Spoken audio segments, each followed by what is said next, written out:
Hello everyone. For week 3 of our semester, our keywords are materiality, body, other citizen, and contact zone. Our focus specifically this week is on the role of materiality in relation to bodies, citizenship, and power relations. In this video, I will look specifically into the two keywords materiality and body. First, I will look at them separately, and then we can look into how they interact with one another. I will also be referencing two of the week's readings, the first being David Bleitch's The Materiality of Language and the Pedagogy of Exchange, and the second being Christy Fleckenstein's Writing Bodies, Somatic Mind and Composition Studies. I think a good place to start here is with our main two keywords. Our first being materiality, which the Merriam-Webster dictionary defines as the quality or state of being material. For this discussion, we are focusing more specifically on the materiality of language, which in Blaich's essay he explains as a Kuhnian paradigm that converts language from a transparent medium to a palpable aspect of social relations. Bleich goes on to say that materiality is a universal feature of language, urging us to become conscious of it during moments of study. It identifies the uses of language and literature outside the classroom in the same way it applies to classroom language uses. It is a guide to study our language and literature as we use it in different contexts, and it is the basis for teaching language and literature as one subject.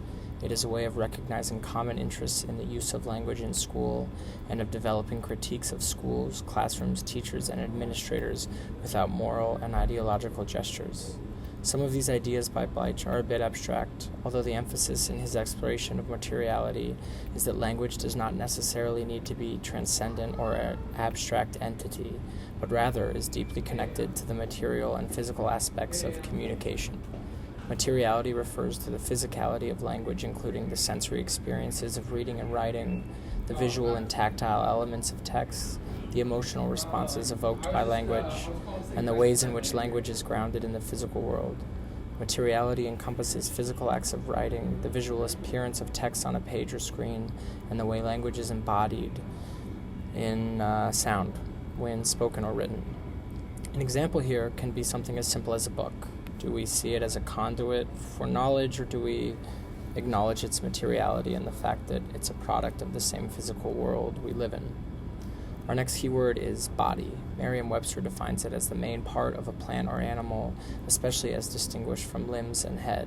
For this discussion, we can think of body in this literal sense, although in referencing Fleckenstein's article, she mentions that we need to interpret body as neither a clean slate on which meanings are inscribed, nor an inescapable animal that must be subdued before pure knowing can be achieved.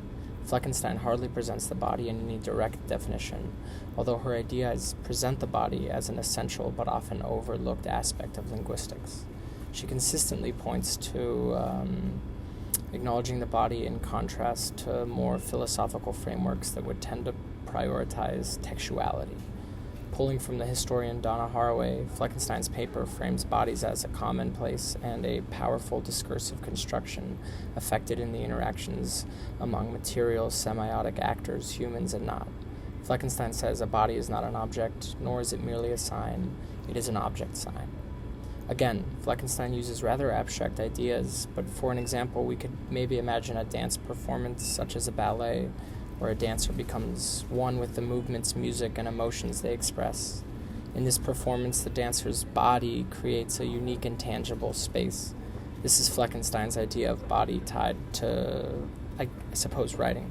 The dancer's movements and the entire dance are not just symbolic or theoretical, they are a fusion of the body and the piece's overall meaning.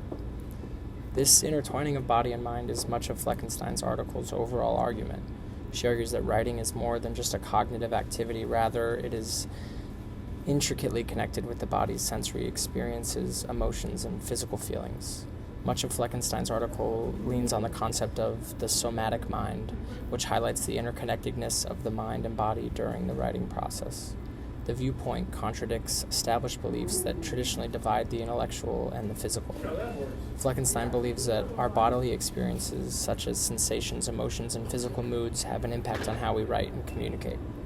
This, of course, directly ties into Bleitch's ideas of materiality. His article delves into how language is not just a tool for conveying meaning, but a material entity with physicality and sensory dimensions. Bleitch argues that language is not just an abstract system of symbols, but has material properties. The materiality of language engages our senses. When we read, write, or speak, we are not merely processing abstract symbols. We are using our senses of touch, sight, and hearing. This sensory engagement influences our understanding of the text. Bleitch suggests that recognizing the materiality of language has pedagogical implications. Educators should consider how students interact with the materiality of the text they're reading, how the physicality of writing can enhance comprehension, and how the sensory aspects of language can be harnessed or used better for teaching and learning. Blake and Fleischstein's overall arguments kind of are both emphasizing this engagement with senses, obviously a concept that's extremely central to Fleckenstein's notion of the somatic mind. Both articles also discuss the pedagogical implications of recognizing the sensory and material aspects of writing, suggesting that educators need to acknowledge and leverage these aspects for effective instruction. Both articles delve into the affective dimensions of language and writing, highlighting how materiality of text can evoke emotions and personal responses, a concept again closely aligned with Fleckenstein's exploration of the embodied nature of the mind. Lastly, both authors consider the influence of digital media on composition and kind of how they adapt these insights to a changing world. That's kind of it. I guess a couple questions kind of moving forward would be, how do both Bleitch and Fleckenstein challenge traditional views of language by emphasizing materiality, and how do these essays inform our understanding of the relationship between personal experiences and academic writing? Thank you.